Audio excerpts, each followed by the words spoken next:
കുട്ടികളുള്ള വീട്ടിൽ ചെല്ലുമ്പോൾ കൂടുതലായിട്ടും പാരന്റ്സ് പറഞ്ഞു കേൾക്കാറുള്ള കുറച്ച് ഡയലോഗ്സ് ഉണ്ട്. അതിൽ കുറച്ചാണ് കുട്ടി ഒട്ടും പഠിക്കത്തില്ല, ശ്രദ്ധയില്ല, ഹോംവർക്ക്സ് ചെയ്യാൻ താല്പര്യമില്ല, അതുപോലെ തന്നെ പറയുന്ന കാര്യങ്ങൾ ശ്രദ്ധിക്കില്ല എന്നൊക്കെയുള്ള ഒരു കുറച്ച് ഡയലോഗ്സ് നമ്മൾ കോമൺ ആയിട്ട് കേൾക്കാറുണ്ട്. അപ്പോൾ ഇതൊക്കെ ഒരു യൂണിവേഴ്സൽ ഡയലോഗ്സ് ആയിട്ട് അല്ലെങ്കിൽ എല്ലാ പാരന്റ്സും പറയുന്ന കുറച്ച് ഡയലോഗ്സ് ആയിട്ട് എടുക്കണോ, അതോ സ്പെഷ്യൽ അറ്റൻഷൻ കൊടുക്കുന്ന ഒരു ഏരിയ ആയിട്ടാണോ നമ്മൾ കാണുന്നത്? പറഞ്ഞാൽ അതൊരു സ്പെഷ്യൽ അറ്റൻഷൻ കൊടുക്കേണ്ട ഒരു കാര്യം തന്നെയാണ്. ചിലപ്പോൾ അവർക്ക് ലേണിംഗ് ഡിഫിക്കൽട്ടി അല്ലെങ്കിൽ ലേണിംഗ് ഡിസബിലിറ്റി ആകാവുന്നതിന്റെ ലക്ഷണങ്ങളാണ് അങ്ങനെയൊക്കെ ഈ കാണിക്കുന്നത്. ലേണിംഗ് ഡിഫിക്കൽട്ടി എന്ന് പറയുമ്പോൾ അവർക്ക് ബുദ്ധിയില്ലായ്മയാണോ? ബുദ്ധിയില്ലായ്മ അല്ലെങ്കിൽ അവർക്ക് പഠിക്കാൻ കഴിവില്ലാഞ്ഞിട്ടൊന്നും അല്ല.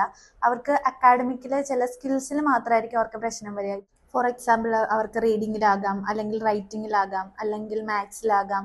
ഇതിലൊക്കെ ആയിരിക്കും അവർക്ക് പ്രശ്നം വരുന്നത്. അപ്പം ഈ റൈറ്റ് ചെയ്യുമ്പോഴുള്ള ബുദ്ധിമുട്ടിനെയാണോ ഡിസ്ലെക്സിയ എന്ന് പറയാ? അല്ല, റൈറ്റിംഗിൽ വരുന്ന ബുദ്ധിമുട്ടിന് ഡിസ്ഗ്രാഫി എന്നാ പറയണേ. ഡിസ്ലെക്സി എന്ന് പറയുന്നത് വായനയിലുള്ള ബുദ്ധിമുട്ടിനെയാ. ഇനി ഡിസ്കാൽക്കുലി എന്ന് പറയുന്നത് മാത്സിലുള്ള ബുദ്ധിമുട്ടിനെയാ. ടീച്ചേഴ്സിനും പാരന്റ്സിനും എങ്ങനെയാ പെട്ടെന്ന് മനസ്സിലാക്കുക? കാരണം ഞാൻ എവിടെയോ വായിച്ചിട്ടുണ്ട്, ഒരു ക്ലാസ്സിൽ 30 കുട്ടികൾ ഉണ്ടെങ്കിൽ അതിൽ അറൌണ്ട് ഒരു 2 കുട്ടിക്കെങ്കിലും ഈ ലേണിംഗ് ഡിഫിക്കൽട്ടി എന്ന് പറഞ്ഞൊരു ഇഷ്യൂ ഉണ്ടാവുന്നത്. അപ്പൊ എങ്ങനെയാണ് ടീച്ചേഴ്സിന് പെട്ടെന്ന് മനസ്സിലാക്കാൻ പറ്റുക ഈ കുട്ടിക്ക് ഇങ്ങനെ ഒരു ഇഷ്യൂ ഉണ്ട് എന്നുള്ളത്? എങ്ങനെയാണ് മനസ്സിലാക്കാൻ പറ്റുക? അത് കുട്ടികളുടെ റീഡിങ് റൈറ്റിംഗ് വെച്ചിട്ട് നമുക്ക് മനസ്സിലാകാം. ചില കുട്ടികളെ റൈറ്റ് ചെയ്യുമ്പോൾ ഡി എന്നുള്ളത് ബി ആയിട്ട് എഴുതാം. അങ്ങനെ ലെറ്റേഴ്സ് തിരിച്ചെഴുതുന്നത്, പിന്നെ വായിക്കുമ്പോൾ ഒരു സെന്റൻസ് വായിക്കുവാണെങ്കിൽ അതിൽ അവരുടെ മനസ്സിലുള്ളത് ആഡ് ചെയ്ത് വായിക്കുക അല്ലെങ്കിൽ വിട്ട് വായിക്കുക, ഇതൊക്കെ വരുമ്പോൾ നോട്ട് ചെയ്യാവുന്നതേ ഉള്ളൂ.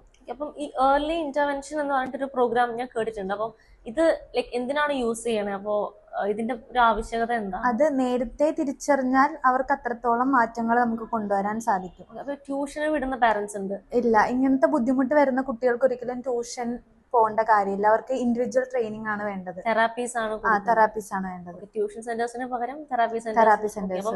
ഫസ്റ്റ് നമ്മൾ എപ്പോഴും ആദ്യം അസസ്മെന്റ് ആണ് ചെയ്യുക. ആദ്യം നമ്മൾ അസസ്മെന്റ് നടത്തിയിട്ട് കുട്ടിയുടെ ഇഷ്യൂ എന്താണെന്ന് മനസ്സിലാക്കിയിട്ട് അതനുസരിച്ചിട്ടുള്ള ഇന്റർവെൻഷൻ കൊടുക്കാം. ഓക്കെ, അപ്പോൾ ഐ തിങ്ക് ടീച്ചേഴ്സ് ആണെങ്കിലും പാരന്റ്സ് ആണെങ്കിലും കുട്ടിയെ കൂടുതൽ മനസ്സിലാക്കിയാലും അതല്ലെങ്കിൽ കുറച്ച് ടൈം കുട്ടിക്കൊപ്പം സ്പെൻഡ് ചെയ്താലും മാത്രമേ ഇത് തിരിച്ചറിയാൻ പറ്റുള്ളൂ. Thank you.